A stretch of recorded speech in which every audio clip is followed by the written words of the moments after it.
Olá, boa tarde. Hoje, dia 23 de novembro, em mais um Pingo de Liberdade. E hoje, Fernão, pelo menos olhando daqui do Thanksgiving Day, aqui dos Estados Unidos, olhando para o Brasil, eu te confesso que a gente tem que exercer uma disciplina para agradecer a Deus, porque a coisa aí não está fácil, né? Não, cara, esse pessoal perdeu completamente as estribeiras, né?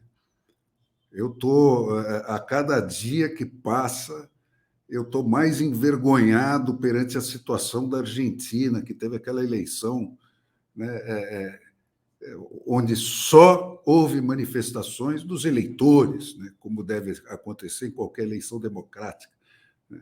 Você tem aquele personagem, o Milei, que é histriônico, e que, às vezes, lá no personagem que ele criou para a campanha, até chegava a assustar, mas o Supremo Tribunal Federal é absurdo, né? Esses caras saíram de qualquer medida plausível, né?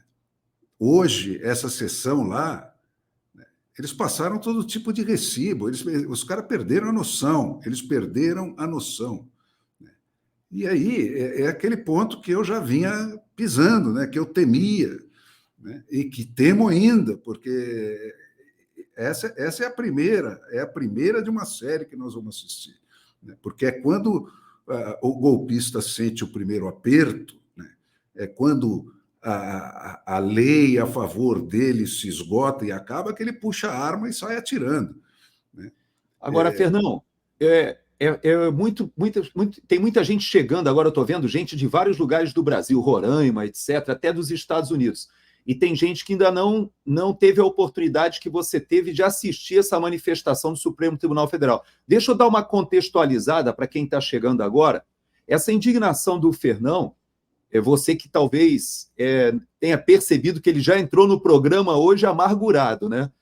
Essa indignação, ela se deve a uma reação que aconteceu há poucos minutos, estava sendo transmitido ao vivo, a manifestação no Supremo Tribunal Federal com uma fala do ministro Gilmar Mendes que foi, de certa forma, difícil de ouvir sem se indignar. Vou colocar dessa forma E inicialmente. veio na Agora, sequência de outra do Barroso, que está ali, ó, com a dele.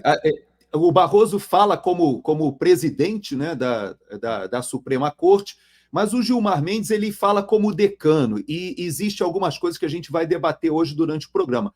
Mas eu queria colocar isso no contexto, porque nós temos pessoas até aqui dos Estados Unidos que estão assistindo, para que as pessoas entendam. Ontem nós tivemos essa notícia, de certa forma, alvissareira, eu posso até dizer que tanto o Fernão, nas lives dele, às quartas-feiras à noite, como aqui no Pingo de Liberdade, por diversas vezes, tem falado da importância do Senado Federal nesse processo que nós estamos vivendo hoje no Brasil, como talvez o único caminho institucional que a gente tem para restabelecer esse equilíbrio entre os poderes. E ontem, quando houve essa aprovação em 2 turnos, foi uma aprovação que deixou muitas pessoas, pelo menos de certa maneira, esperançosas de que a gente esteja iniciando, né, um caminho virtuoso.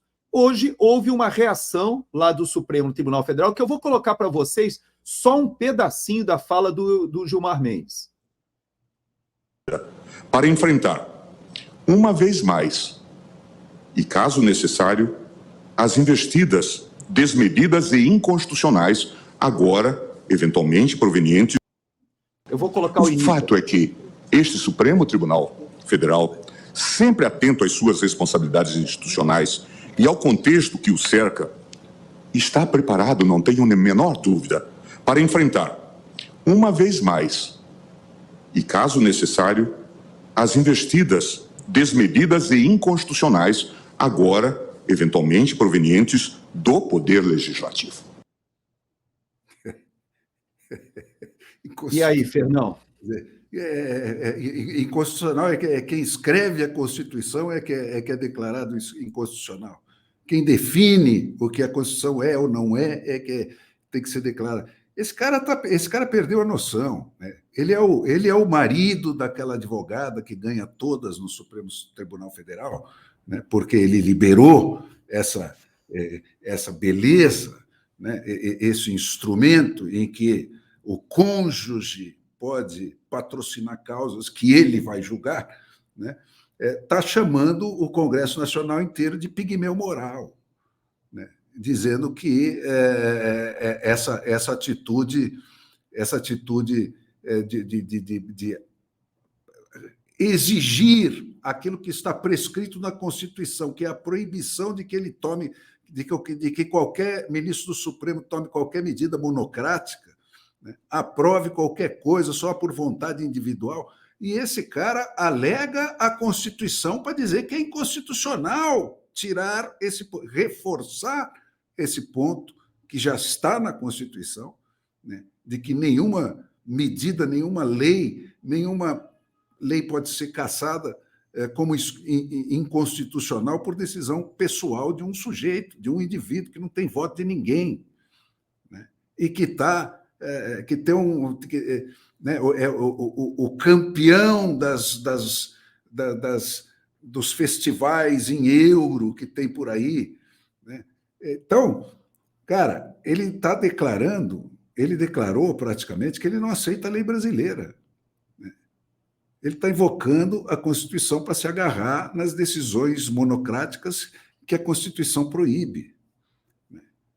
E aí você se pergunta, bom, então quem passaram todos os recibos, estão exigindo a cabeça do Jacques Wagner, porque o Jacques Wagner é um petista que votou a favor dessa PEC. Estão exigindo que o Lula demita o Jacques Wagner, né? Estão passando o recibo. Aquele homem que gritava num comício da UNE que ele derrotou o bolsonarismo, está agora cobrando a conta, dizendo nós que cobramos, que derrotamos o bolsonarismo, né, tínhamos que ser pagos com uma atitude de quem nós beneficiamos com essa ação espúria, ilegal, inconstitucional e antidemocrática. Nós devíamos estar sendo pagos, né, com a lealdade desse partido que nós beneficiamos. É isso que ele disse, né? O fino Pomadinha, né, ministro Barroso, né? E em seguida vem o Gilmar Mendes, né, o marido da campeã das causas do Supremo, né, com essa conversa para dizer que o Congresso Nacional inteiro é constituído de pigmeus morais, né, e que ali no Supremo tem gente de coragem, que ele não vai aceitar a lei brasileira, entendeu? Que vale a lei é dele, né? Então, pedindo a cabeça do ministro que traiu o acordo para derrotar o bolsonarismo, e dizendo Agora, que isso é em nome da defesa da democracia. Que democracia é essa? Essa das prisões, dos mortos por negação de tratamento médico na prisão, da censura, das cassações de mandato, dos julgamentos sumários, do fim do devido processo, das condenações em bloco sem assistência de advogados, da anulação dos 3 poderes, da instituição de um padrão venezuelano de eleição aqui, onde só concorre quem não pode ganhar, quem não pode perder.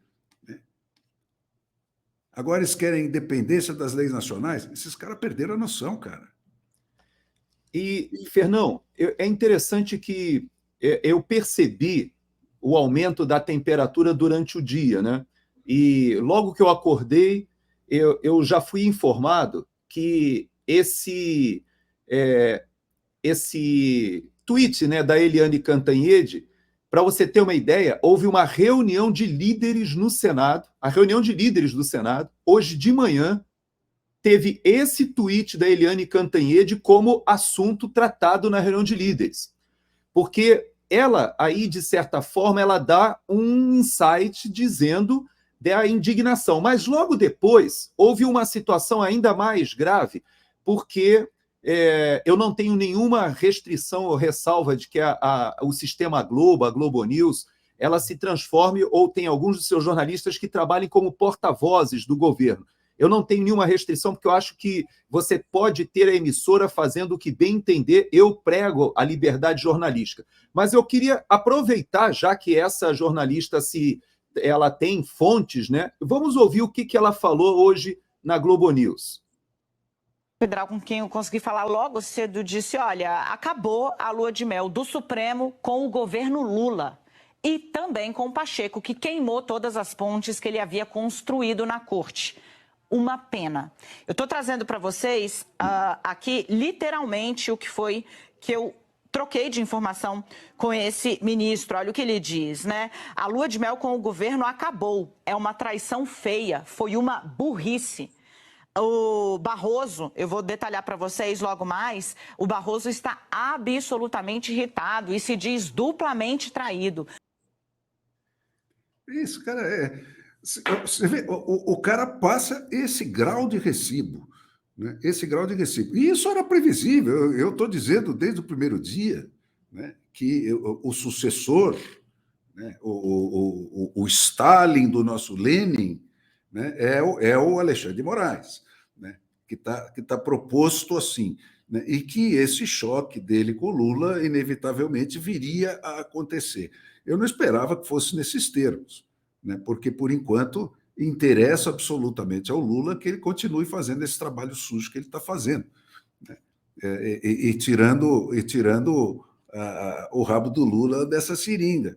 Né. O Lula pode alegar que estava contra tudo isso e tal, né? Mas o que resulta, né, exclusivamente das ações espúrias do Supremo Tribunal Federal nesse país, né, nesses últimos meses, nesses últimos anos aí, 1 ou 2 anos, né?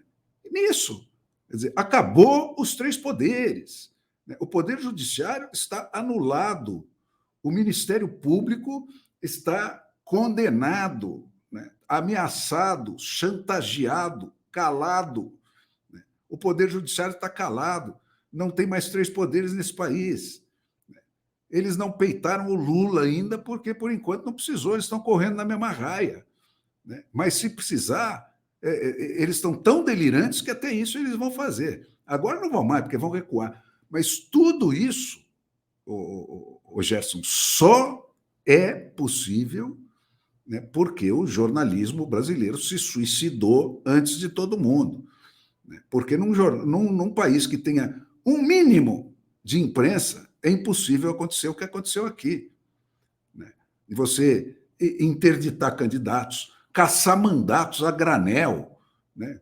Caça mandato a granel sem argumento nenhum, né? sem lei nenhuma. Prende pessoas em bloco, né, diante da prova da inocência, como foi o caso do Clériston, né, que tem lá aquela foto que eu publiquei. Né, às 4 horas da tarde ele estava lá no comércio dele, né, quando o quebra-quebra já tinha acabado. Né.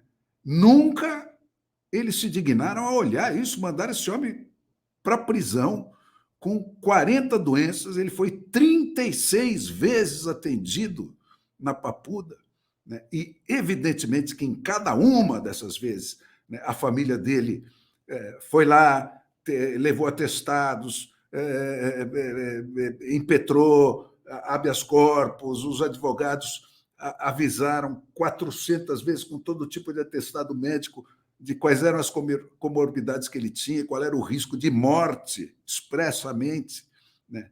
De morte súbita, como aconteceu, que ele podia sofrer. E esse homem foi morto por negação de tratamento médico, como se faz em Cuba, né? Deliberadamente. Em Cuba se faz deliberadamente isso. Põe o cara lá para ele ficar tuberculoso e depois nega remédio para o cara para ele morrer. Então, esse tipo de coisa está acontecendo aqui. Né? Julgamento sumário, né? Não tem o devido processo. Né? Coisas elementares. Né? Um advogado está proibido de defender o seu cliente num julgamento que impõe penas de 20 anos de prisão. Quer dizer, é primário e é primitivo, e a gente, em cima disso tudo, tem que ouvir essas mulherzinhas, né, que um bando de irresponsáveis põe em canais que atingem o Brasil inteiro, né, para justificar esse tipo de absurdo como se fosse defesa da democracia.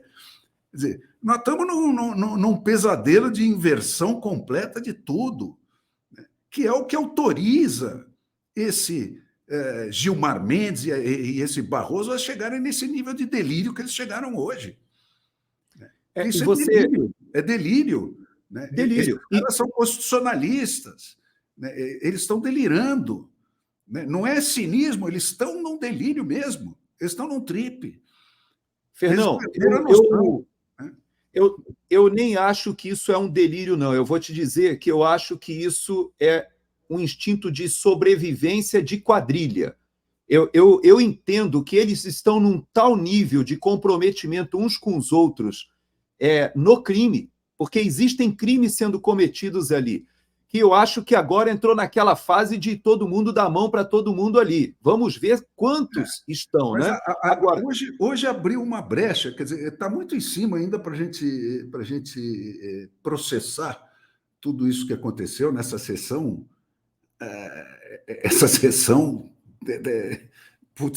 teratológica, né, que acabou de acontecer no Supremo Tribunal, né? Mas tem uma brecha nisso. Né? Essa briga é desses caras com o PT. Exato. E o Jacques Eles Wagner, estão se ele sentindo não falaria... traídos pelo partido que eles elegeram.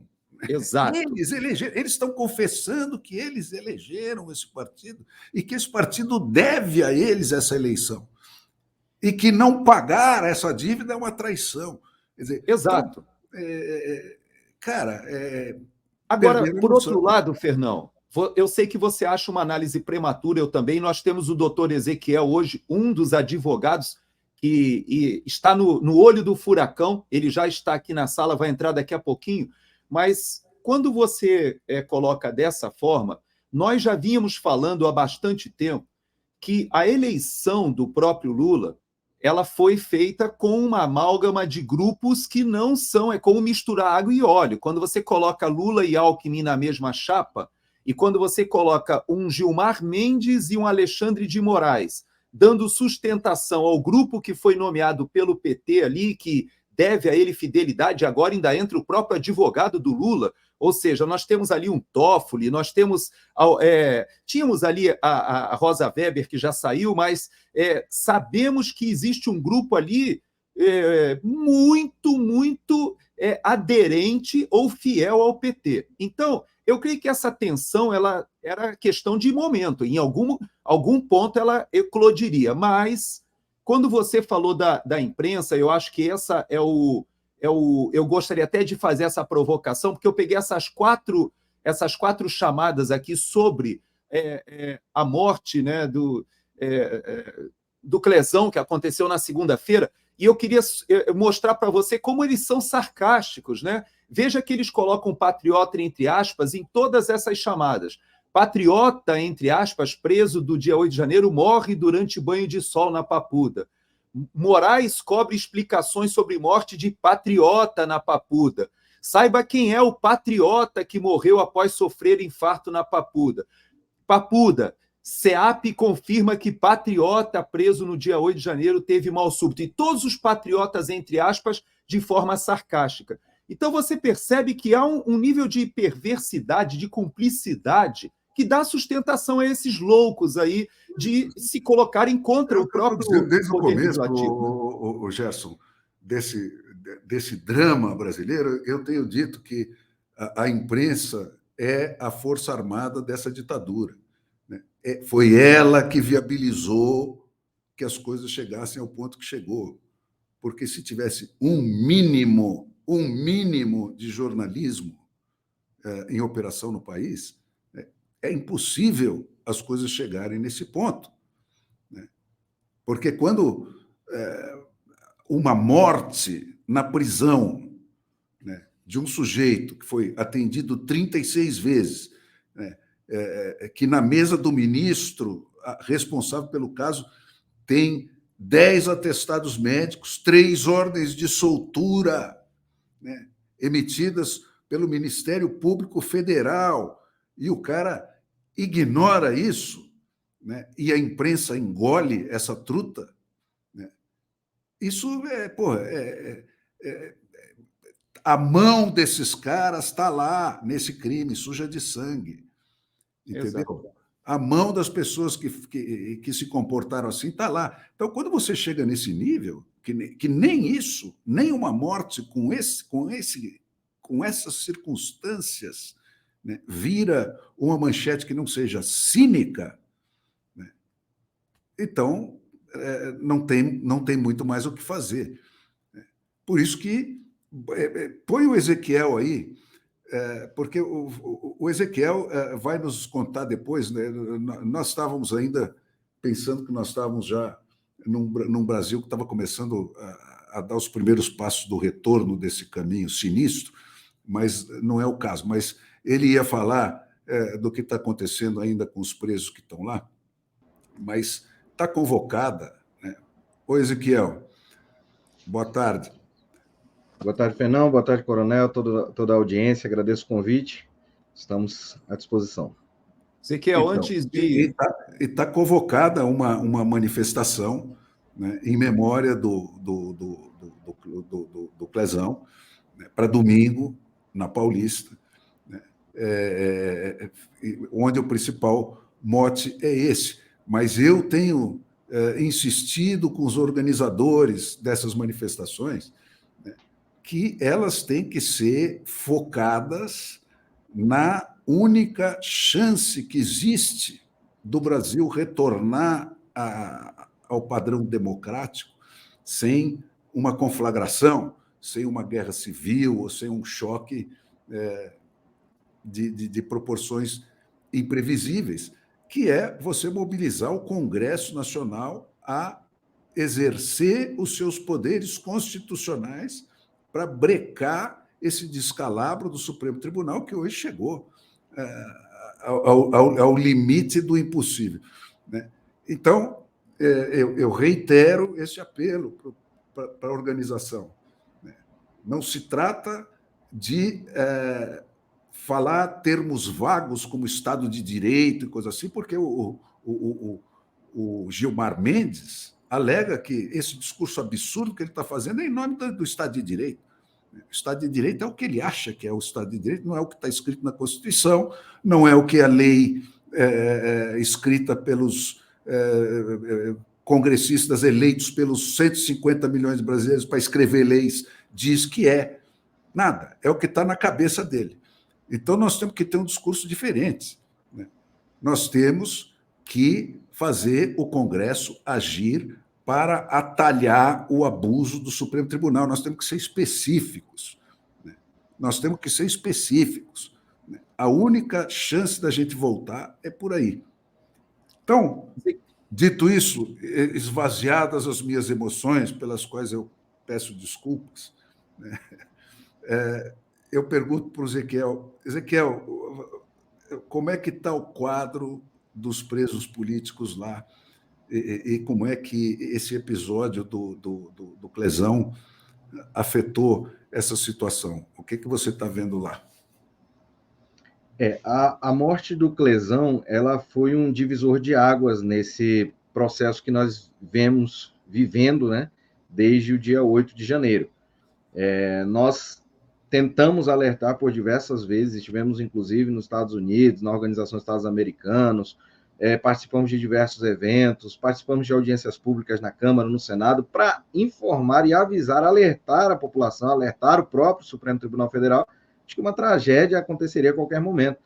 Infelizmente, não foram tomadas providências. Deixa eu só fazer mais uma pequena interrupção para parabenizar vocês. Eu tenho sempre insistido também com todos os atores desse drama brasileiro, né, de que, como nós estamos absolutamente sem jornalismo, né, que vocês devem se comportar como jornalistas, cumprindo essa função de informar o público e as organizações internacionais do que está acontecendo no Brasil. Então, me congratulo com vocês por essa iniciativa de fazer esse périplo lá pelos Estados Unidos, pela Organização dos Estados Americanos e outras, para denunciar o que está acontecendo aqui. E a gente agradece porque nós sabemos que, de fato, a velha imprensa não faz uma cobertura adequada do que está acontecendo. Isso mudou agora essa semana, porque a gente chegou num nível de absurdo tão grave que justifica, inclusive, a tua indignação, porque a sua indignação é a nossa também, muito mais porque conhecíamos ele, conhecíamos a família, são pessoas que estavam ali próximas da gente, e é muito triste nós termos que viver essa situação. Mas quando a gente traz as repercussões disso para como nós estamos vivendo, ontem foi dado um pontapé inicial. Nós fomos até a Praça dos Três Poderes, organizamos uma manifestação juntamente com o desembargador Sebastião Coelho, convocamos o povo para ir à Praça dos Três Poderes, e lá nós fizemos uma manifestação, compareceram alguns deputados, alguns senadores, e nós externamos ali a nossa indignação em relação ao que o Supremo Tribunal Federal causou, que foi a morte do Clériston, através da inação, né, do ministro Alexandre de Moraes, ou por ação dolosa, aí não cabe a nós estamos falando aqui por hipóteses, né?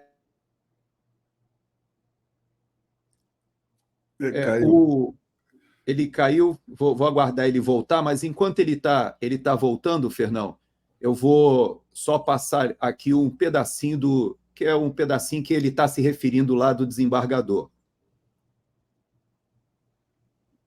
Essa pública, ela é do povo.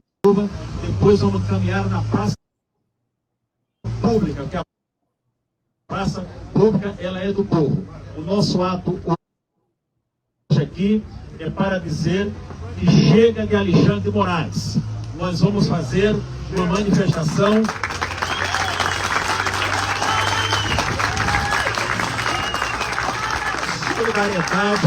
solidariedade à família do Clériston, falecido na mão do Estado. Só na que chamava de ditadura houve uma morte na mão do Estado, Vladimir Zog.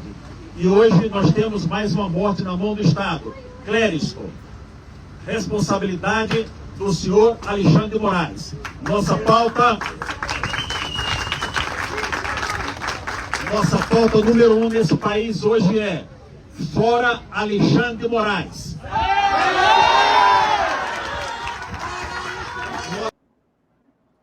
Você estava lá, Ezequiel, e eu sei que eu vi você ali na imagem, vi a Gabriela também, vi a doutora Carolina Siebra, ou seja, havia um grupo ali junto com o desembargador Sebastião, e nós queremos, inclusive, trazê-lo aqui de novo para conversar conosco sobre esse momento. Eu percebi o momento de gravidade, né, até que vocês estavam passando ali da emoção, e ele chama uma pauta específica. Eu creio que, inclusive, parte da decisão, inclusive, do Senado Federal, se deu também nessa comoção. A filha do Clezão, né, do Clériston, ela falou lá naquele velório que houve ali fora de Brasília, para alguns deputados, e eu creio que falou para você também, que a única coisa que ela pedia é que a morte do pai dela não tivesse sido em vão. E, de certa forma, a morte do pai dela já talvez tenha criado uma comoção que fez com que aquela votação expressiva acontecesse ontem à noite. Então, de certa maneira, os assuntos estão conectados, né? Mas eu queria te pedir que você pudesse, que você foi interrompido na sua fala, caiu, que você continuasse nessa apreciação que você está fazendo do momento, porque nós ainda temos presos, e, inclusive, ontem nós soubemos que o ministro Alexandre de Moraes soltou 4, talvez até pela pressão popular que vocês fizeram lá. Eu me lembro que você estava aqui nos Estados Unidos e vocês mostraram aquele preso, na verdade, aquele que estava com 2 tornozeleiras eletrônicas, e no dia seguinte foi retirada uma das tornozeleiras. Então a gente vê a importância do que vocês fazem, de vir para a mídia e furar a mídia jornalística, esse é o mainstream. E agora, da mesma forma, vocês se manifestaram ontem e ele acabou soltando pelo menos mais 4. A propósito disso, Ezequiel, eu pergunto para você... que você defende, parece que ainda tem 2 presos, é isso mesmo? Foi ventilado que tinham 8 pessoas ainda presas com comorbidades graves, né? E ele soltou 4. Qual é o número correto disso, de gente que está já informado ao carcereiro que tem comorbidades e tal, e continua preso. Eram só esses 4 que ele soltou ou ainda tem mais gente? Na semana passada, nós fizemos, através da Associação dos Familiares e Vítimas, nós comunicamos aos senadores, aos parlamentares, à imprensa também, de que havia 8 pessoas com pareceres favoráveis de liberação pela PGR, ou seja, a defesa pediu a liberdade, a PGR concordou e o ministro não havia decidido. Agora só existem 7, porque infelizmente um deles era o Clezão. Depois que começou toda essa movimentação, nós tomamos ciência de que existem mais 3 pessoas, ou seja, havia mais 3, então chegamos a mais 4, chegamos a 11 pessoas que nós já temos conhecimento que estão com esses pareceres. Desses 11, 4 ontem foi concedida a sua liberdade e estão saindo exatamente agora, lá na Central de Inteligência e Monitoramento Eletrônico, aqui em Brasília. Teve algum critério para escolher esses 4 ou foi aleatório? Por que não os 11 ou os 8? Como tudo nesse processo, não há muito critério em relação a nada. Ele quis que fossem esses 4 e, na verdade, são 5, porque um deles, o seu Vitório, ele foi preso na Operação Lesa Pátria, o processo dele tramita em segredo de justiça, então a decisão dele não foi conhecida por nós. Mas, enquanto a nossa equipe estava lá no CIMI recebendo eles, nós recebemos a informação de que não são 4, mas 5, estão sendo liberados agora, que são o seu Jaime, que inclusive é aquele senhor idoso que estava preso com comorbidades, que nós notificamos à Organização dos Estados Americanos, inclusive eles solicitaram novas informações a respeito da saúde do seu Jaime, o Tiago, o Jairo, o Wellington e o Custódio, que é esse da petição sigilosa. Então, nós não sentimos satisfação nenhuma em ter que fazer um trabalho político de um processo que deveria ser jurídico. Isso simplesmente deveria estar apreciado, os juízes deveriam apreciar isso nos autos e tomar as suas decisões. Agora, você tem que fazer uma manifestação, você tem que ir para a imprensa, você tem que fazer comunicação para que os parlamentares comuniquem o Supremo Tribunal Federal do que está acontecendo. Isso não é Estado de Direito, isso não é mais Estado de Lei. Depois de uma ordem do Ministério Público de soltura. Quer dizer, exato, o Ministério Público ele é o titular da ação penal e ele tem sido ignorado. Tem sido absolutamente ignorado nesses processos. Nós temos casos, inclusive, tem pessoas que estão com 4 manifestações da PGR solicitando o arquivamento da investigação dessa pessoa e ela segue sendo investigada porque o ministro Alexandre de Moraes acha que ele cometeu o crime e o Ministério Público tem que denunciar porque é a vontade dele. Então, isso não é mais Estado de Direito, não é mais império de leis, e nós precisamos denunciar essas situações, porque é inadmissível que a gente viva no estado de coisas onde nós chegamos. E aí eu gostaria de ter um momentinho só para comentar essas manifestações dos ministros Gilmar Mendes e Luiz Roberto Barroso de hoje.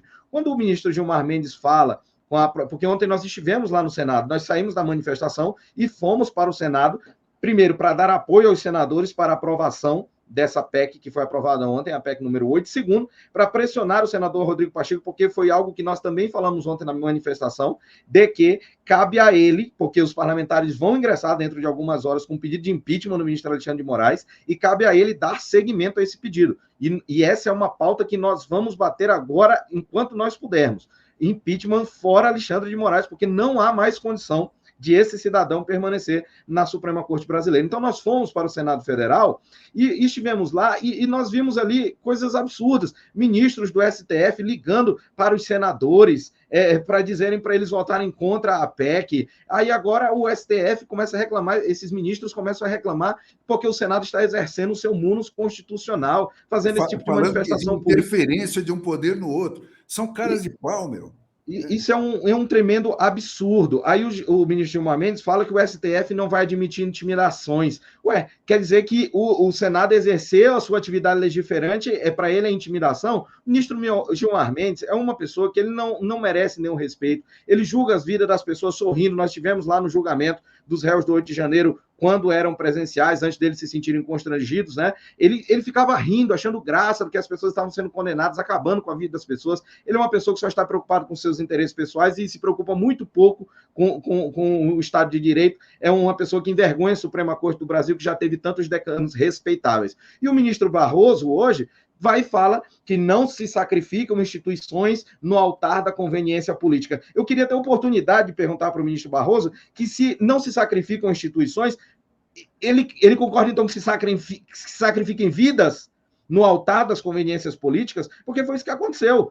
Sacrificaram uma vida por ideologia política, por não concordarem com o posicionamento político daquela pessoa. Ela passou a ser uma pessoa que não é portadora de direitos e que, por isso, precisa apodrecer na prisão até a morte. Então, assim, a gente já passou de todos os limites, tá? E se eles já estão esperneando assim agora, imagina no dia que nós conseguimos pautar o impeachment do ministro Alexandre de Moraes, e nós não vamos parar, nós vamos trabalhar incessantemente para que isso aconteça. Eu vi, Ezequiel, que vocês deram um prazo para o próprio senador Rodrigo Pacheco, como presidente do Senado, vocês estabeleceram uma data e deram esse limite para que ele possa dar prosseguimento, ou possa pautar a solicitação de impeachment do ministro Alexandre de Moraes. Por que vocês escolheram essa data especificamente? Explica isso para a nossa audiência, para que todos estejam entendendo por que vocês estabeleceram esse deadline, esse prazo. Aqui em Brasília, a voz que tem sido o nosso baluarte aqui da defesa da verdadeira democracia é o doutor Sebastião Coelho. Então, no dia 12 de outubro, o desembargador convocou, juntamente conosco, né, e os demais advogados e outras lideranças aqui da cidade, nós convocamos manifestações no dia 12 de outubro. Compareceram um número de pessoas, mas nós vimos que foi pouca gente às ruas naquele momento. Agora, no dia 15 de novembro, já foi muito mais gente. Muito mais pessoas compareceram, vieram as pessoas já com faixa, e a nossa pauta era Senado pare o STF, porque nós estávamos prevendo que alguém seria atropelado por esse trem descarrilhado. Alguém seria morto por esse trem descarrilhado, que é o Supremo Tribunal Federal. Infelizmente, nós lamentamos muito que não deu tempo, não foi suficiente. Mas, assim, se a gente não conseguiu evitar que a morte do Clériston acontecesse, nós precisamos evitar que outras mortes aconteçam. Então, nós convocamos novas manifestações, e agora, no dia 10 de dezembro, que é o Dia Internacional dos Direitos Humanos, nós vamos estar nas ruas novamente, e aí queremos que esse movimento, esse chamado, se estenda por todo o Brasil, será um domingo, que é o Dia dos Direitos Humanos, em que nós vamos pautar, né, o Senado Federal para que o senador Rodrigo Pacheco dê seguimento ao impeachment do ministro Alexandre de Moraes. E o prazo, que nós falamos ontem, um prazo simbólico, seria o dia 8 de dezembro, tá? Porque dia 8 de dezembro é o dia da justiça. Então, se até o dia 8 de dezembro o senador Rodrigo Pacheco não pautar o pedido de impeachment do ministro Alexandre de Moraes, a pauta, né, no dia 10 de dezembro será dupla. Não será apenas fora Alexandre de Moraes, será fora também Rodrigo Pacheco. Como é que tem sido o acolhimento de vocês no Congresso, Ezequiel? Na Câmara e no Senado? O que se destaca positivamente e o que se destaca negativamente nessas tentativas de vocês e nessas tratativas de vocês com eles lá? Ontem, eu até olhei para o meu sapato e falei, meu Deus, já vai mais uma sola, né? O que a gente tem percorrido dentro daqueles corredores nesses últimos meses é um absurdo. E o que nós temos observado é que quem é parceiro da causa, quem está de fato lutando pelas liberdades no Brasil, eles estão de fato empenhados. E aqui a gente pode citar vários nomes, como o deputado Marcel Van Hatten, senador Eduardo Girão, senador Magno Malta, deputado Ramagem, deputado Sanderson. Então, são pessoas que estão de fato empenhadas. Agora, nós lamentamos porque muitas das pessoas que poderiam também estar empenhadas, muitos dos parlamentares, não estão dando a devida importância para isso, ou por medo, ou por conveniência política, nós não sabemos. Só que vai chegar um momento em que as pessoas vão começar a perceber. Inclusive, essa é uma das pautas que o desembargador sugeriu para que na próxima manifestação nós façamos chamadas para ver quais são os parlamentares que estão de fato comparecendo nessas manifestações em defesa das liberdades no Brasil. Isso por aqueles que não estão, porque é muito fácil você ir para a rede social, como votou e etc, para a multidão saber. É isso aí. Exato, porque quando a gente estava em Nova York, no Encontro pela Liberdade, que foi promovido lá e nós participamos, alguns parlamentares enviaram vídeos para nós de apoio pela nossa missão lá nos Estados Unidos, e eu falei, muito obrigado, é muito bom ter o apoio de vocês aqui, mas isso é muito pouco. Eu não consigo acreditar que 12 advogados de pessoas, em sua grande maioria, pessoas baixa renda, nós conseguimos nos organizar financeiramente e estarmos aqui nos Estados Unidos promovendo essas situações, esses eventos, participando dessas manifestações públicas, e uns parlamentares que têm verba de gabinete, têm possibilidade, toda liberdade para fazer isso também, não conseguem fazer. E aí, graças a Deus, alguns atenderam o nosso apelo e na semana seguinte estiveram, de fato, nos Estados Unidos, fizeram aí também algumas movimentações. Então, a gente precisa de mais ação. A gente precisa de união nesse momento, que as pessoas que estão, de fato, lutando pelas liberdades no Brasil, que elas entendam que nós estamos em um momento propício para pautar uma agenda de virtudes. Porque os meses que nós passamos até esse divisor de águas, que infelizmente foi a morte do Clériston, nos dá agora uma nova realidade, uma nova possibilidade de trabalho. E como eu acabei de falar com a dona Jane, esposa do Clériston, e falei para ela, e reiterei algo que eu venho falando dela, desde o primeiro momento em que eu estive lá dentro da Papuda, juntamente com ela, na hora que ela recebeu o comunicado da morte do seu esposo.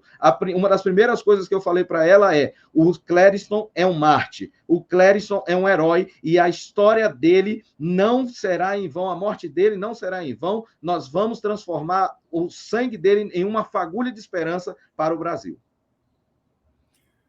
Benza a Deus. Cara, Isso aí, Ezequiel.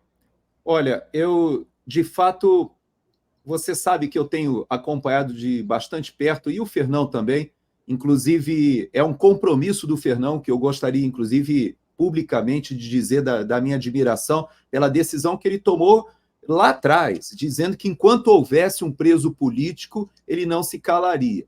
Mas eu queria pedir que o Fernão até fizesse um comentário, porque o desembargador Sebastião, ele estabeleceu uma comparação com um fato que você viveu. Aliás, de nós três, você foi o único que viveu esse fato de uma forma diretamente ligada, porque ele faz referência ao caso do Herzog, da morte na prisão de um preso político. E muitas pessoas no Brasil, e principalmente da nossa audiência, elas não compreendem que esse paralelismo que o desembargador Sebastião fez, ele é pertinente, porque o caso que nós temos do Clériston, ele de fato era um preso político. As pessoas não conseguem compreender que ele, apesar de estar no seu negócio por volta de 4 horas da tarde, ele decide ir para a Praça dos Três Poderes para se manifestar e participar de um protesto legítimo.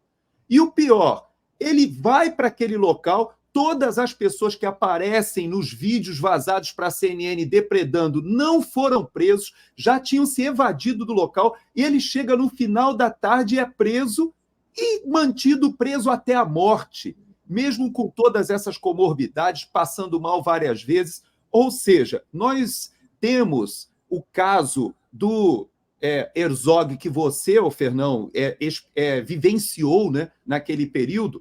Eu era muito jovem, eu lembro só das notícias, mas você estava no problema. E hoje nós temos o Ezequiel, que no momento, inclusive, que estava lá liberando o corpo no IML, naquele mesmo momento, é bom a gente frisar.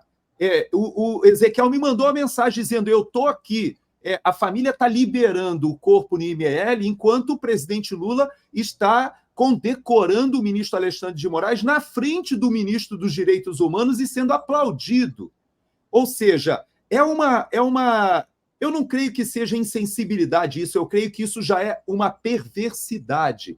Então, eu queria pedir, Fernão, que você falasse um pouquinho para a gente. É a medida exata da gravidade da doença moral do Brasil, que naquela altura do episódio do Herzog, o caso do Herzog praticamente acabou, encerrou o regime militar, porque, enfim, se a vida não tem mais valor, se não é esse o elemento que mobiliza tudo, se não é para isso que nós estamos nos mobilizando, e passando por um processo civilizatório e costurando essa coisa intrincada que é o Estado de Direito e tudo. Se não é para isso, então para que é? Então, o Brasil, naquele momento, todo mundo se juntou, todo mundo, não havia exceções, inclusive dentro do governo militar. Até lá, evidente que tinha lá 2 ou 3 psicopatas, porque quando você chega nesse estágio de coisas, você está no paraíso dos psicopatas, como nós estamos vendo acontecer de novo aqui. Tem o cara que gosta de torturar, tem o cara que gosta de exercer esse poder de matar o outro. É o cara que tem prazer sexual com isso. Então, esse tipo é irrecuperável. Agora, o resto das pessoas, a imprensa inteira, todas as religiões, todas as ordens de advogados, todos os profissionais, as representações de profissionais liberais do Brasil, todo o Brasil organizado se uniu naquele momento em torno disso, porque você estava diante da consumação, da negação de tudo que você diz que faz em nome da democracia e dos direitos humanos. Tá certo? Que é você matar uma pessoa, seja como mataram o Herzog, seja como mataram esse Clezão, por negação de atendimento médico. Cara, isso é uma coisa de uma perversidade, que não tem nome. Mas não, você vê menininhas na televisão defendendo isso. Sabe, o Brasil está gravemente doente, o Brasil está podre. Nós precisamos jogar um desinfetante muito poderoso nisso aí. É preciso que as pessoas que financiam essas televisões, que sustentam esse troço, impeçam essa molecada de fazer esse trabalho deletério que está fazendo. Isso não pode ser permitido, porque isso custa a vida de pessoas, isso destrói famílias. Essa família desse Clezão, essas meninas, essas filhas dele, não tem reversão uma coisa como essa. E você vê essa gente leviana de quinta categoria, que não sabe nada, nunca leu nenhum gibi na vida, cagando regra para o país num canal de televisão público. Pô. Isso é um crime. Isso é um crime. Essa gente tratar coisas como essa com essa leviandade.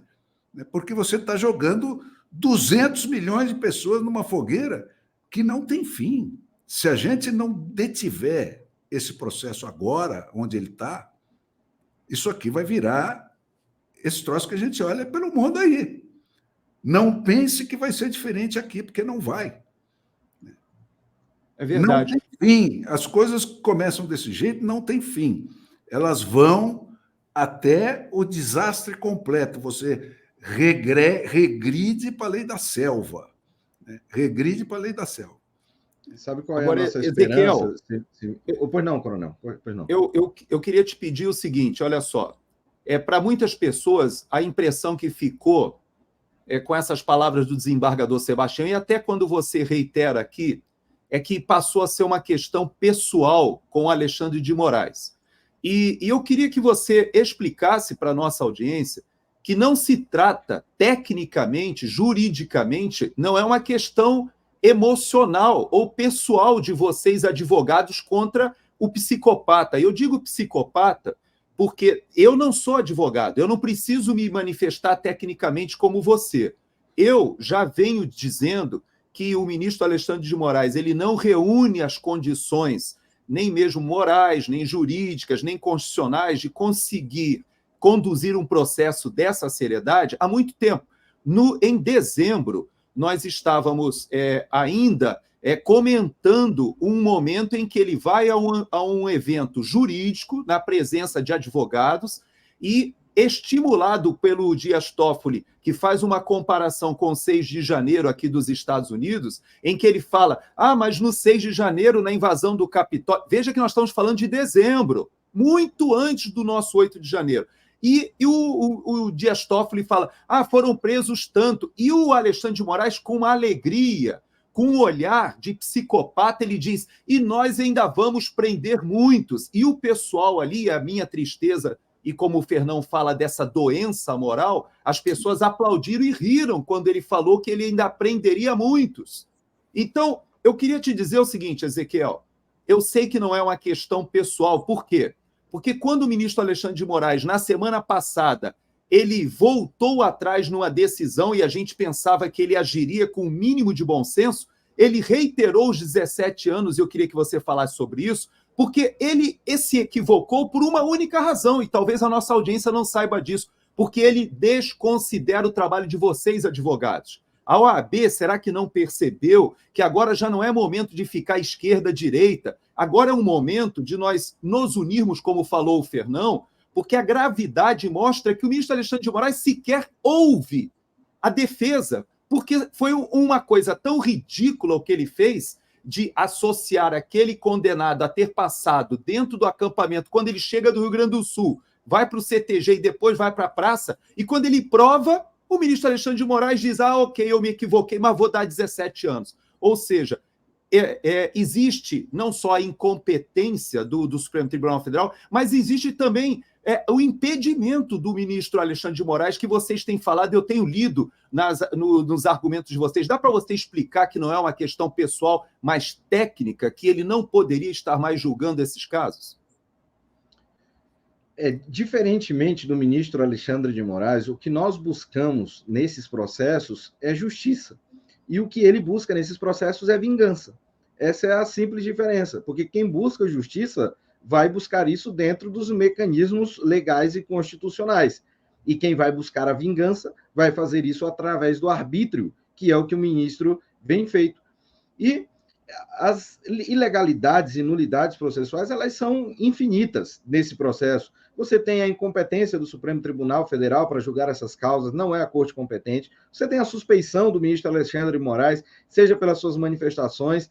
Quando eu levanto isso nos processos, eu dou apenas um exemplo, que é o tweet dele no 8 de janeiro, dizendo, no dia 8 de janeiro, na noite, em que ele diz que os executores, os instigadores, os financiadores, as autoridades públicas responsáveis pelo 8 de janeiro seriam devidamente penalizadas. E aí, 8 dias depois, a PGR oferece as denúncias com a exata divisão didática proposta pelo ministro no tweet: executores, incitadores, financiadores e agentes públicos. Ou seja, há uma orientação clara do julgador em relação ao órgão acusador. Isso o torna suspeito para julgar esses casos. E esse é apenas um dos exemplos. Se nós formos citar as manifestações públicas dele aí, são várias. Agora, trazendo para essa questão do perfil do ministro, eu sempre tive para mim, na minha observação, que o mal ele se atrai. Você pode ver que as pessoas mais perversas, elas conseguem se encontrar no meio da multidão e se juntar e fazer ali um motim. E eu fico impressionado como no Supremo Tribunal Federal, no meio de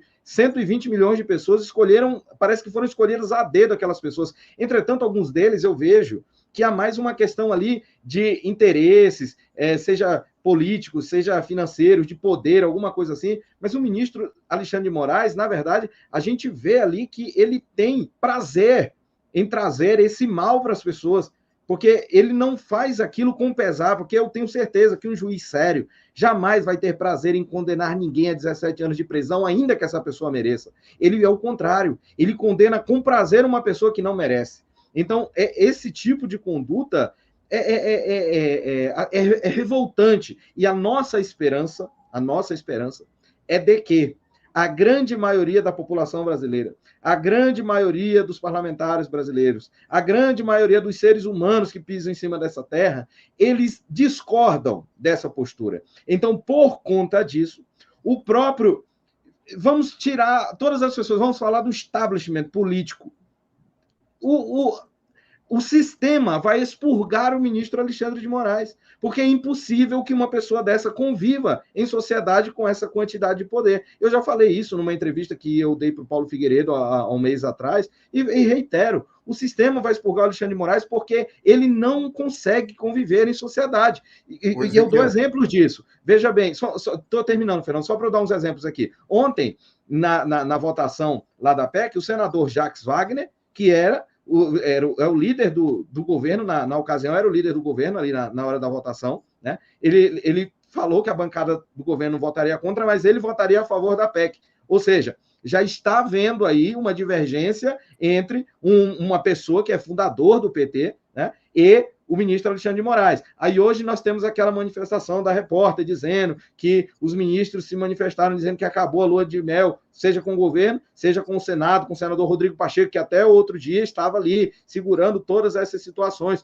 Hoje o ministro Alexandre de Moraes debochou da OAB lá no TSE, quando ele não permite que um advogado sustente, e aí no momento do indeferimento ele fala, olha, eu não vou autorizar que você sustente, eu sei que a OAB vai emitir um monte de nota, os meus inimigos vão me criticar, mas eu estou indeferindo a sustentação oral do advogado. Então, assim, de ontem para hoje, eles já atacaram o Senado Federal, já atacaram o presidente do Senado Federal, já atacaram o governo federal, já atacaram a OAB. Então, é impossível que uma pessoa dessa continue indo nessa direção e não seja barrado pelo próprio sistema, porque por mais que o sistema tenha sido beneficiado com ele estar lá, nesse momento, não sou eu que estou dizendo, são os próprios ministros que se dizem garantidores da eleição do presidente Lula, esse mesmo sistema os vai expurgar, e para isso nós precisamos do povo na rua. Precisamos de manifestações para impulsionar os políticos, mesmo os do sistema, para expurgarem esse mal de dentro da sociedade brasileira. É isso. O comentário que eu ia fazer quando você descreveu as irregularidades desse processo, é isso. Quer dizer, você vê como é intrincada a construção da civilização. Quer dizer, o Código de Processo tem essa infinidade de detalhes, né? Porque é impensável, né, que você cometa um erro de condenar uma pessoa injustamente e tirar a liberdade, tirar a vida dela. Né? É para isso que serve essa construção intrincada de dizer qual é a corte adequada para cada caso, que tipo de comportamento tem que ter cada juiz para estar qualificado ou não para julgar aquele caso. Tudo isso são construções, né, feitas em cima de erros históricos, né, de injustiças monstruosas que foram sendo cometidas. Isso é uma vasta construção, pedrinha por pedrinha, que um cara desse vem e chuta, como se não fosse nada, né, e derruba tudo isso no chão. Quer dizer, não é por acaso que tem isso. Né? Essas coisas são assim porque é impensável admitir que uma pessoa seja privada da sua liberdade, da sua vida, da sua propriedade injustamente. Os processos são cercados de 500 cuidados diferentes para evitar que isso possa acontecer. E esses caras vêm e, em nome da democracia, o seu Gilmar Mendes vem e chuta isso como se não fosse nada. Quer dizer, um cara que está sentado na cadeira do Supremo Tribunal Federal, né? Esse Barroso, né? Esses caras estão delirando, eles estão voando, eles estão fora da realidade. Né? Eles não são assim. Eles se tornaram assim porque eles estão nesse processo, nessa roda viva.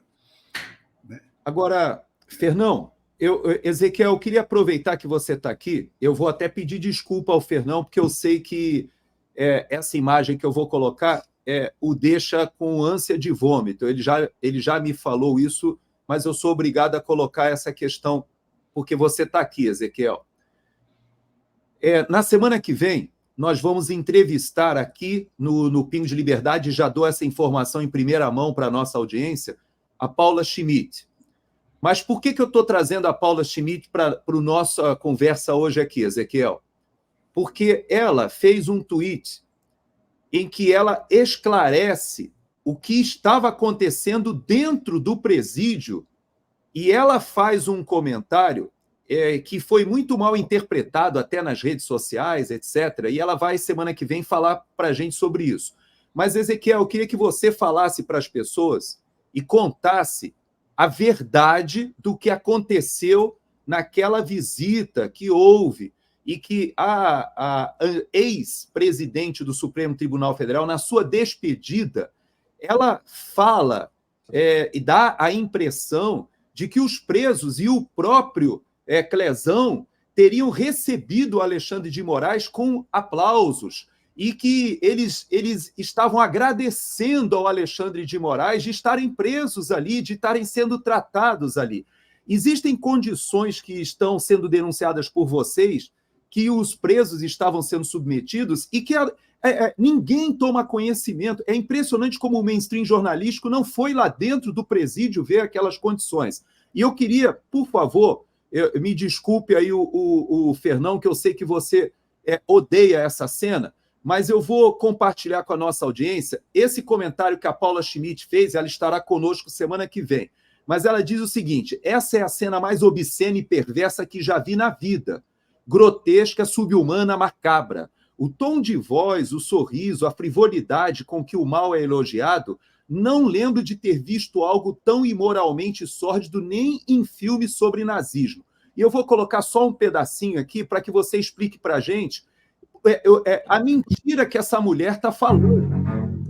Ministro Alexandre, companheiro indefectível de andanças, jamais recusou um dos meus convites para visitar unidades prisionais e me tornou testemunha do apreço que os detentos têm e as detentas por Sua Excelência. Rezamos juntos, convidados pelos detentos de 8 de janeiro, né? E depois percorremos diversas celas, tanto da Colmeia quanto da Papuda, e o ministro Alexandre foi aplaudido. Eu não. O ministro Alexandre, né? Também provou, né? Enfim, o ministro Alexandre é realmente um companheiro insubstituível. Muito obrigada. É uma gente sinistra, né? Sinistra. Puta.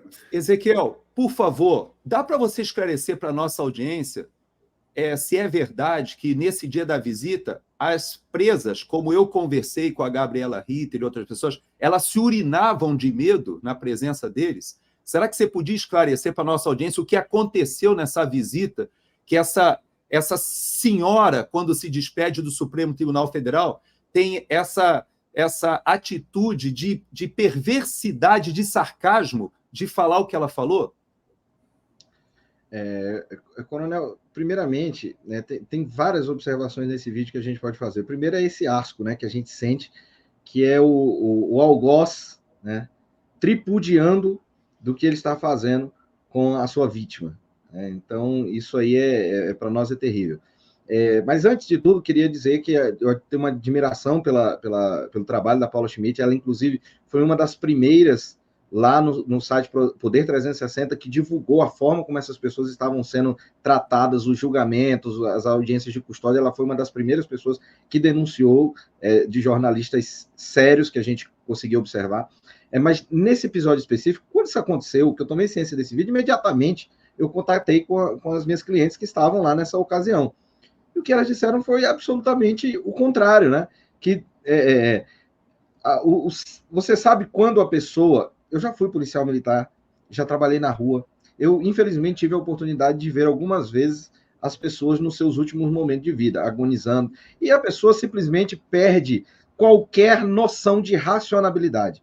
Então, a pessoa faz as suas necessidades, ela toma atitudes que você não tomaria em circunstâncias normais. Então, aquelas pessoas, aquelas mulheres, a grande maioria idosas, e a cena mais triste, uma das cenas mais tristes que eu já vi na minha vida, foi no dia que a gente foi acompanhar a liberdade dessas senhoras e parou um ônibus lá na frente do CIMI e começou a descer aquele monte de cabecinha branca de dentro daquele ônibus, e eu desabei, porque podia ser minha mãe ali, entendeu? Então, essas mulheres absolutamente fragilizadas ali, tendo armas apontadas para si durante a visita dos ministros, e ali perderam o absoluto controle. Umas urinaram nas vestes, outras ajoelharam pedindo misericórdia para o ministro, outras aplaudiram, e, por fim, né, uma delas sugeriu que orassem, porque elas eram cristãs, a grande maioria, e a Bíblia manda orar pelos seus inimigos, então convidaram o ministro ali para que orasse por elas, talvez numa medida desesperada de que Deus tocasse no coração do ministro e lhe devolvesse um pouco de humanidade. Então, quando a ministra faz esse elogio, dizendo que o ministro, na verdade, foi aplaudido, ela absolutamente distorce essa informação. Outra coisa que eu queria chamar a atenção para esse vídeo aí, se você der um pause no framing que ela fala da alimentação, que ele fala assim, ela fala, né, que ele provou ali, né, eu não sou especialista em interpretação corporal, né, mas fica óbvio que ela fala aquilo ali com nojo, porque a comida é uma lavagem. A comida não presta, a comida do presídio. E quando ele fez essa visita, a gente foi lá conversar com o pessoal depois, eles falaram, doutor, eu queria que o ministro viesse aqui pelo menos uma vez por semana, porque no dia que ele veio, a comida estava excelente. Então, é todo um teatro que essas pessoas fazem, tá? E eu vou lhe confessar uma coisa aqui que eu ainda não tinha dito em lugar nenhum. Eu estou feliz que a ministra Rosa Weber se aposentou e o ministro Barroso assumiu, porque eu acredito que ele ainda é um mal menor, porque ele ainda tem uma certa autonomia. Ele vai bater de frente alguma hora ali com o ministro Alexandre de Moraes, que tiver que bater, embora eles tenham ali visões políticas parecidas, mas a ministra Rosa Weber, por essa postura dela, ela simplesmente estava ali sendo conivente com aquela situação e jamais exerceria qualquer, né, divergência em relação ao ministro. Por fim, as pessoas estão lá. Nós temos aí relatórios e mais relatórios da associação que nós fazemos em entrevista aos presos. Ontem saiu um relatório da DPU a respeito da morte do Clériston. Você chora lendo aquelas situações, quando a gente denuncia que os presos não estão recebendo água tratada, você coloca um pano lá na torneira, sai a pura lama que essas pessoas têm que beber, a comida chega toda aberta dentro de caixas lá jogadas para as pessoas comerem, relatório da DPU, do Mecanismo de Combate e Prevenção à Tortura. Então, assim, essas pessoas estão sendo torturadas pelo Estado brasileiro, vêm sendo torturadas desde o dia 8 de janeiro, e aí é triste você ver os julgadores dessas pessoas, os algozes dessas pessoas, tripudiando do sofrimento delas e das suas famílias, da forma como a ministra fez, como o ministro fez aí. Para nós é revoltante. E é isso que... só que eu tenho falado para as pessoas, nós temos que transformar essa indignação em energia para combater o que está acontecendo. Nós não podemos nos fechar, vou ficar triste, vou ficar chorando. Falei para a dona Jane, você chore, sinta a dor que você precisar sentir, mas daqui a pouco você lava o seu rosto, vá cuidar das suas filhas e vamos lutar para que a justiça seja feita pela vida do Clériston. É isso aí. Perfeito, perfeito, Ezequiel. É isso mesmo. Nós temos que transformar isso em foco e em força, né, para que isso cesse. Não tem outro jeito. Dispersar essa força com qualquer outra coisa é um desrespeito aos sacrifícios que estão sendo feitos. É um desperdício. Ezequiel, eu quero te agradecer por mais essa vez que você nos atendeu, e eu tive a oportunidade de estar com você aqui nos Estados Unidos em entrevistas, etc., e percebi do seu desprendimento, né? Inclusive, você me contou aí algumas características, né, da sua história de chegada a Brasília, etc., e a gente percebe como Deus tem te usado aí para abençoar essas pessoas. O Ezequiel, Fernão, além de advogado, ex-policial, ele também é pastor da Igreja Assembleia de Deus. E eu tenho visto como há um grupo muito grande de cristãos que estão envolvidos nessas defesas, e também porque grande parte dos presos também são pessoas religiosas, cristãs, que estavam ali exercendo o seu direito de protesto, mas querendo o melhor para o seu país, e não querendo cometer um ato de terrorismo como esse hipócrita. Essa luta tem mais de 2000 anos. Exato. Você tem dito isso, né, Fernão? É uma luta antiga. Então, Ezequiel, eu queria te agradecer muito pela sua presença aqui conosco de novo, em nome da nossa audiência. Pedir que você deixe uma mensagem final e nós vamos depois fazer a conclusão do programa, eu e o Fernão, porque a gente ainda vai tocar em alguns aspectos políticos, e embora você tenha dito, né, que, infelizmente, você sai da área técnica e se vê obrigado a entrar na arena política, porque o Supremo Tribunal Federal, como o seu próprio presidente já disse, ele entende que o Supremo Tribunal Federal hoje adquire uma personalidade de política e de disputa política partidária, né? Mas eu quero te dar a oportunidade de você fechar essa sua participação, deixando uma palavra final, e depois eu continuo com o Fernão ali para o fechamento do programa. Eu agradeço mais uma vez o convite, né? A gente está sempre à disposição para conversar com as pessoas que querem fazer um trabalho jornalístico sério, que é o de vocês, Fernão, que já há décadas já vem fazendo esse trabalho, uma pessoa respeitadíssima nesse meio, o Coronel Gerson, que tem se mostrado, eu acho que o Fernão tem mais propriedade para dizer isso, mas tem se mostrado também um jornalista aí de excelência, né? Então, ele sempre que eu passo qualquer informação para ele pede 2, 3 fontes para poder checar, eu falo, não, tudo bem, aqui tá tudo certo. Então, é uma pessoa que a gente tem muita estima também, e nós não temos dúvida, e eu não atribuo a mim essa frase, mas eu sempre vejo o Rodrigo Constantino falando, que não se trata de uma guerra política, não se trata mais de uma guerra cultural, nós estamos vivendo uma guerra espiritual.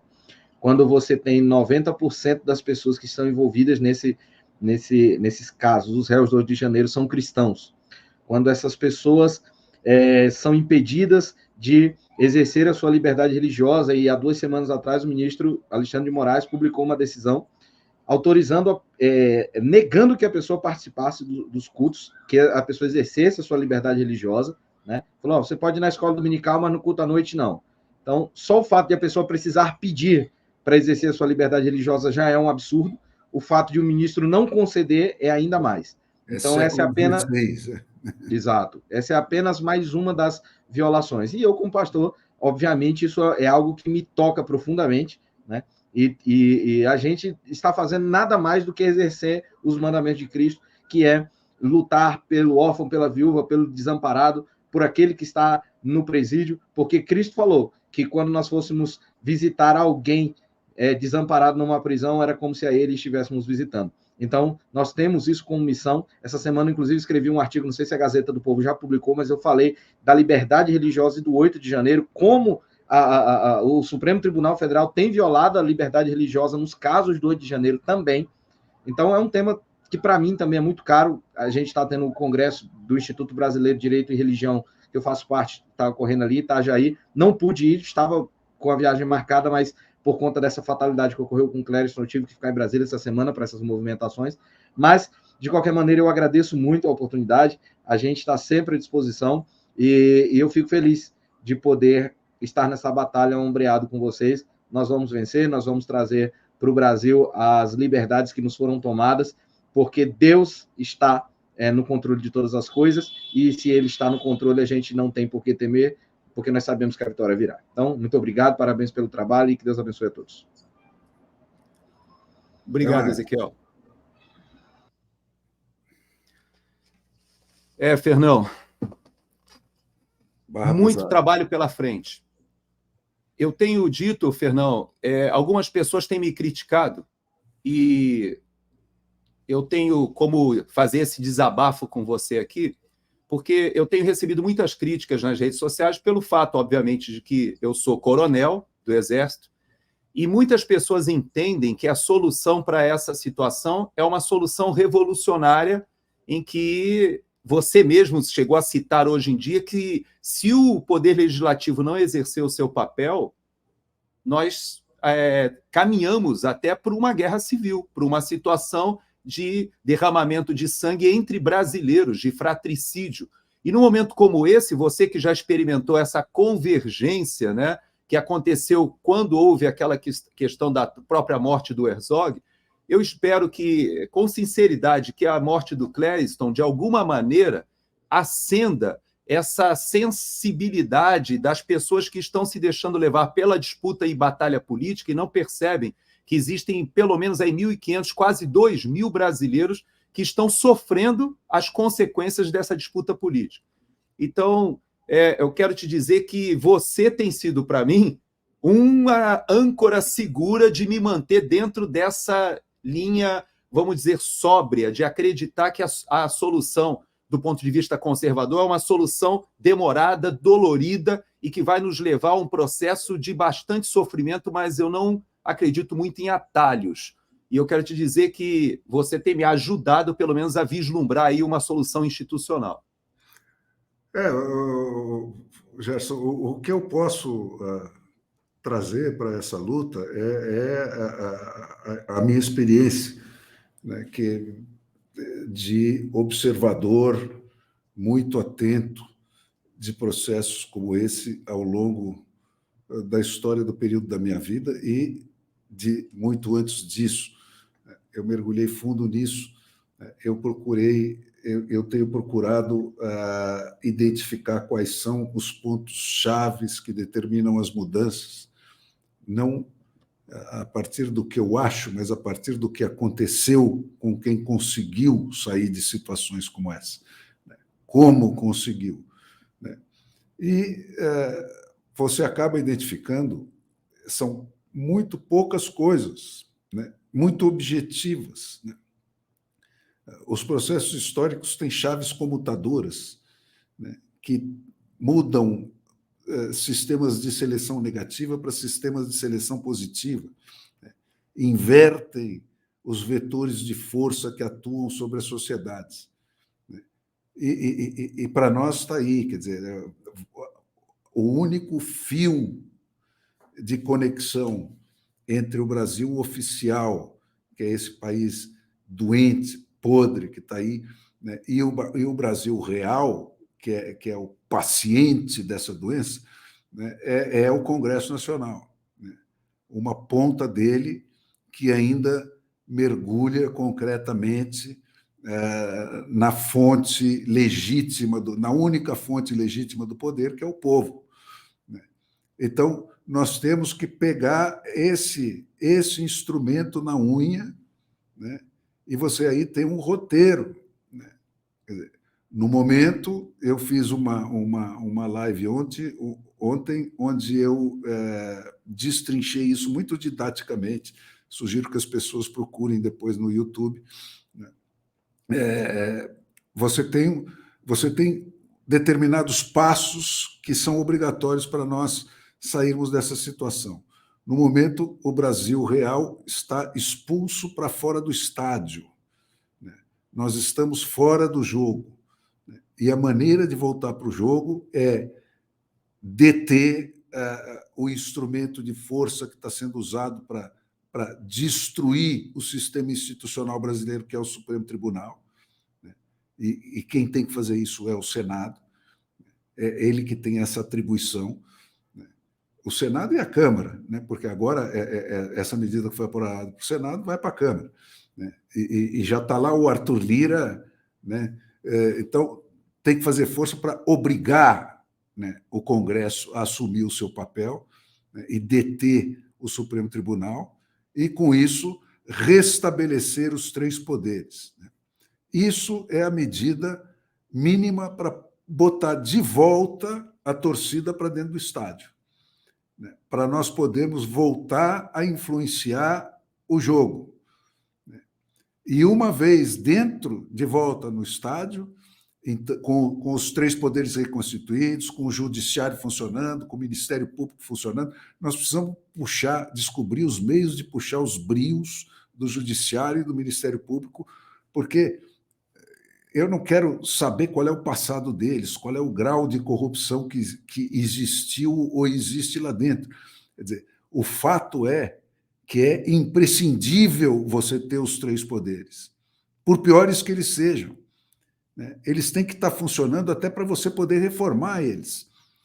Senão, a história nem começa. Então, o primeiro passo é esse: obrigar o Congresso a deter o Supremo Tribunal. E, através do Congresso, reinstituir os três poderes: o Legislativo, o Judiciário e o Executivo funcionando. Porque aí nós estamos de volta ao jogo. E então, numa segunda etapa, nós temos que partir para aquela coisa. Voto distrital puro, recall, conferência pública dos votos e recall. Né? Essa é a chave comutadora que põe o povo no poder.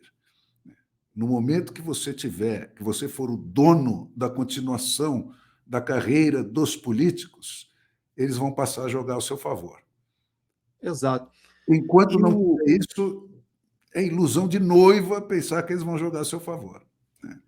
E eu gosto de falar com a audiência também, Fernão, que a gente tem que ter uma visão mais justa e mais universal desse problema, porque nós não somos os únicos que estão imersos nessas questões.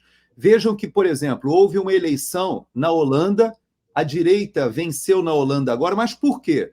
Porque a esquerda e a extrema esquerda na Holanda, ela foi com tal voracidade para cima do próprio setor agrícola, do setor de produção de alimentos na Holanda, que isso acabou gerando uma revolta popular. A mesma coisa aconteceu na Itália, a mesma coisa aconteceu na Suécia, aconteceu na Argentina. Ou seja, a própria Argentina nos deu um exemplo na semana passada. O vento vira se a gente fizer o trabalho. E as pessoas têm dito o seguinte: mas nós temos o problema do sistema eleitoral. Temos que corrigir o sistema eleitoral. Nós vamos ter que trabalhar dentro do Congresso. Nós temos eleição municipal no ano que vem, depois vamos pressionar para que a gente não chegue em 2026 sem um voto que possa ser com uma contagem pública dos votos. Temos que fazer esse trabalho, essa pressão. Ou seja, o poder legislativo, como você falou, é o originário, inclusive, dos outros dois. Eu até dou um exemplo aqui para a nossa audiência. Esse cessar-fogo que houve lá em Israel e que começa a vigorar amanhã, na prática, ele foi decidido pelo parlamento israelense. O parlamento israelense já tem dado mostras que, depois que acabar essa crise, o próprio Benjamin Netanyahu não consegue se sustentar. E existe uma solução para essa crise que passa pelo parlamento, como também passa pelo parlamento as soluções de todos os países civilizados. Então, é por isso que eu não ponho nunca a coisa nesses termos de esquerda, direita. O poder tem que ser transferido para o povo. O que o povo vai fazer com esse poder depois é outro problema. Não me incomoda nada se ele virar para cima, para baixo, para a esquerda, para a direita, para o avesso. Sabe? Interessa é que as pessoas, né, que vão ser objeto daquilo que o país vai virar é que decidam o que ele deve virar ou não deve virar. Eu confio plenamente no bom senso das pessoas. Eu confio absolutamente no critério do povo. Ele pode até se enganar, mas dentro de um sistema como esse que eu proponho, se ele se enganar, ele mesmo vai corrigir o erro. Não existe compromisso com o erro. O compromisso com o erro se chama privilégio. O cara insiste no erro porque ele está ganhando uma coisa que ele não tem legitimidade para ganhar com isso. Não tem mais inocentes. Ninguém está sendo enganado.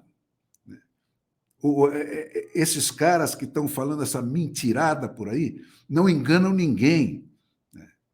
Eles estão defendendo os privilégios deles. Eles estão ganhando dinheiro de rodo, né, com as leis que eles fazem para eles próprios. Eles estão explorando a miséria do favelão nacional em benefício próprio. E quem cala a boca por isso é porque está ganhando uma esmolinha, está ganhando um pedacinho dessa roubalheira, está ganhando um privilégiozinho qualquer. Ninguém mais no terceiro milênio está sendo enganado. Tá certo? Então, ou bem a gente faz, ou a gente vira escravo, e tudo bem, tá? Se é isso que você quer. Eu só lamento ter que ir junto no pacote. Né? É isso aí, Fernão. Olha, hoje nós estamos no Thanksgiving, eu estou com a família aqui em casa, como eu te falei, então vamos partir para o finalzinho do nosso programa. Quinta-feira que vem nós temos a Paula Schmidt conosco. Eu sei da sua admiração pelo trabalho dela, talvez seja uma das jornalistas investigativas que a gente ainda tem fazendo um trabalho muito sério, né, no Brasil. Você tem sido um crítico do jornalismo, do que a gente tem visto hoje nas redações. mas existem alguns que fazem um trabalho, e ela teve uma experiência de vida muito grande, já como correspondente internacional na França, e no próprio Oriente Médio, ela tem até como falar um pouquinho sobre essa situação, ela esteve no Líbano e tal. Quem vai Então, curar aqui, essa doença são os próprios jornalistas, né? Tem 2 ou 3 aí que já se destacam como luzes na escuridão, porque são diferentes dessa porcaria que está aí, né? E a importância desses caras já está patente, né? Porque a verdade tem uma força irresistível, né? Ela acaba se impondo. é isso aí. Obrigado uma vez mais, Fernão. Obrigado à nossa audiência. Obrigado você que nos acompanhou. Nós estamos ficamos com mais de 1.500 pessoas nos acompanhando ao vivo durante o programa todo, para você ter uma ideia. Somando o seu canal, o canal da TV Flórida USA, o meu canal.